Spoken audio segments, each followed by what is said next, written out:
mean, are you serious?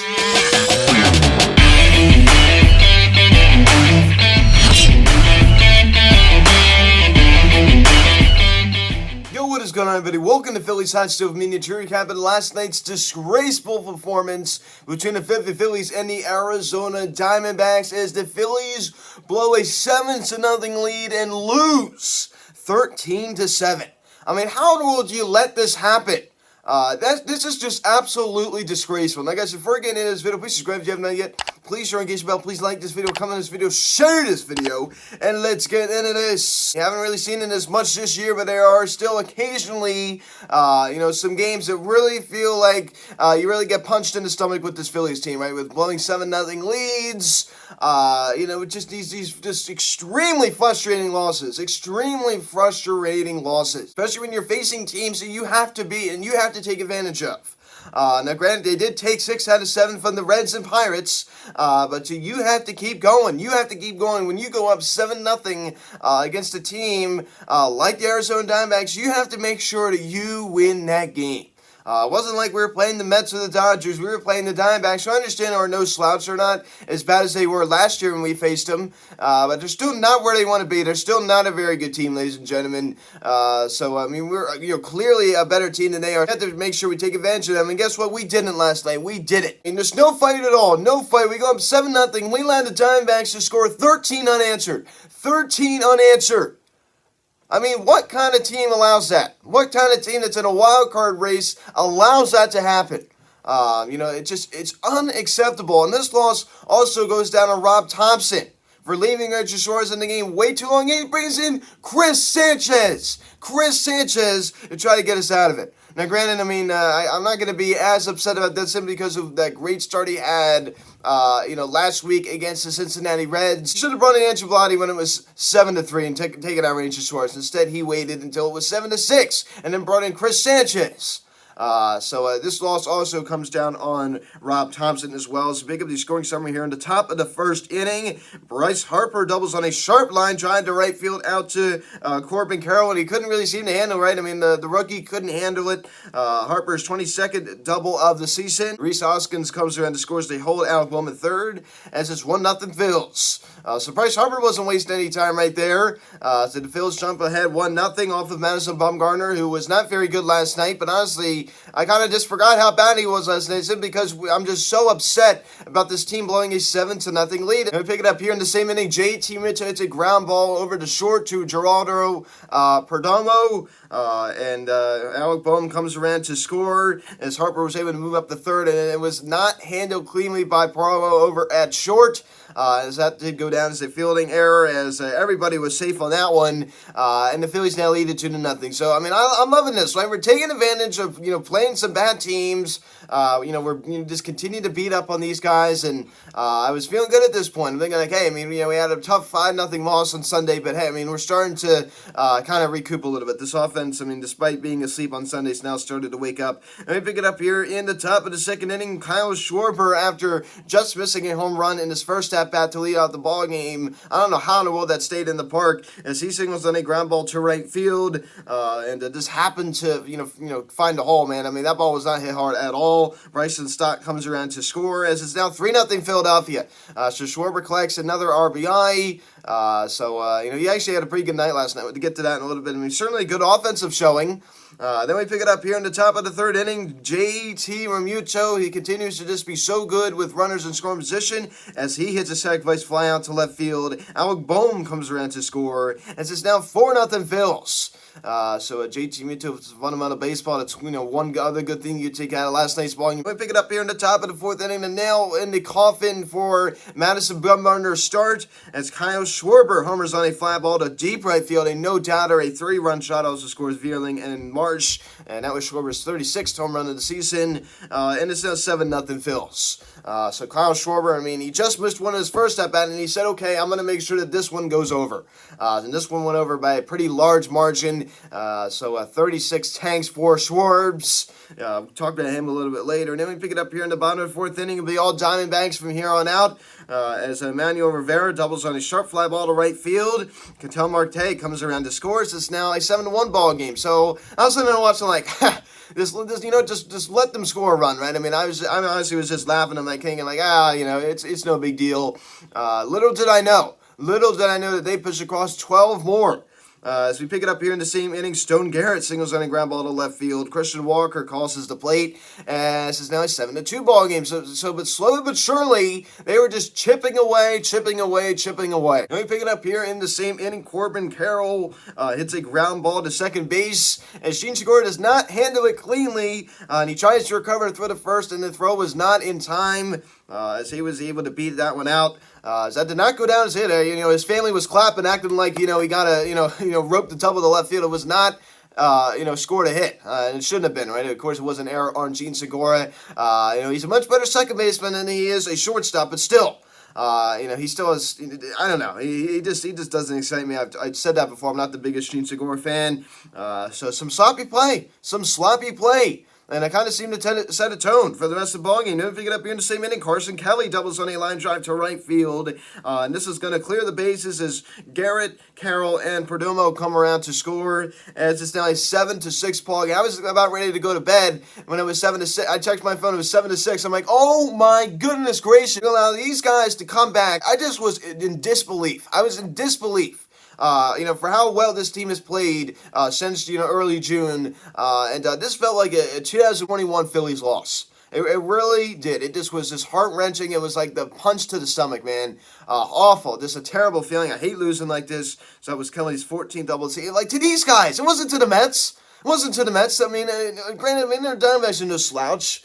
I understand it. Not nearly as bad as they were last year. But still, you had to take care of business against these guys. Come on. Then we pick it up here in the bottom of the fifth inning. Jake McCarthy gets hit by a pitch as Ketel Marte comes around to score, as the Diamondbacks now tie it at 7. And it just kind of seemed this was just nonchalant. It seemed like, Chris Sanchez was out there. He's like, oh, well, I'll get out of it eventually. It just seemed like no one really even seemed to care. Then we pick it up here in the same inning. Corbin Carroll doubles on a line drive to center field. Christian Walker and Emmanuel Rivera come around to score. It's now 9-7 Arizona. So there you go. Finally collects his first big league hit. Unfortunately, that would give his team a 2-run lead over the Phillies. I even stayed up for that one too. I was just in disbelief. I was just shocked. Everybody on Twitter, Jack Fritz, Hunter Brody, both friends of the pods, everybody was just in disbelief.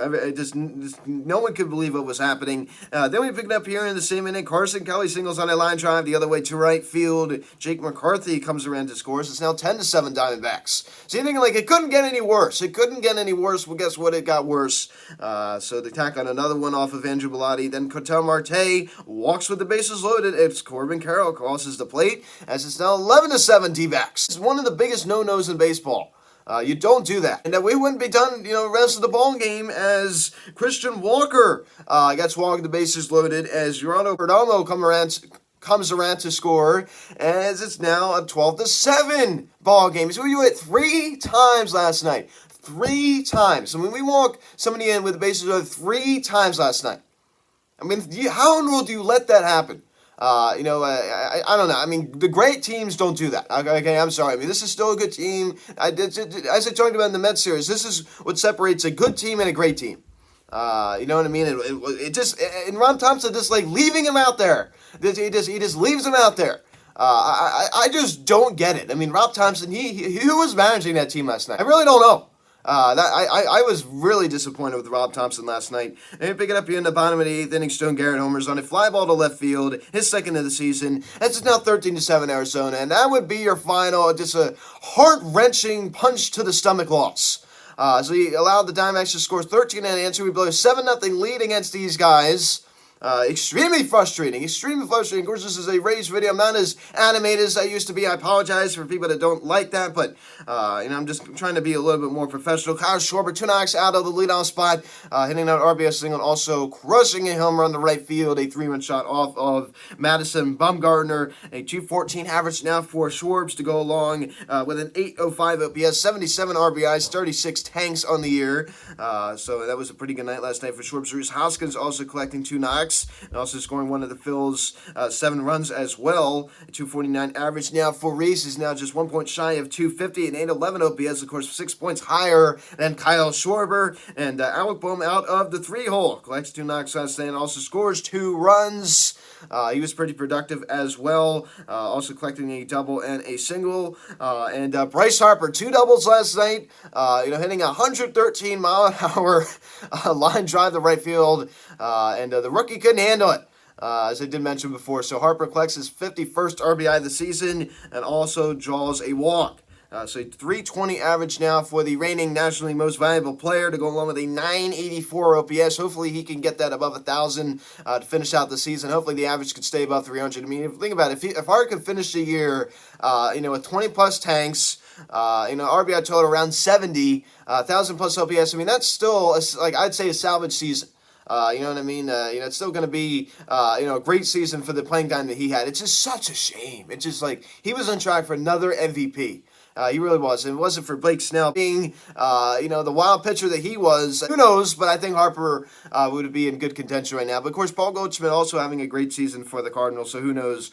But JT Muto, his performance last night, where he was able to collect 2 RBIs, of course, on the fielder's choice and the sacrifice fly. Also was able to draw a walk. A pretty productive night last night for JT, despite going hitless. And Gene Segura, a rough hitless performance against his former team. He just bothers me. He's just a singles hitter half the time. I talk about it. He's basically just a singles hitter. His defense can just concern me. He doesn't really ever hustle.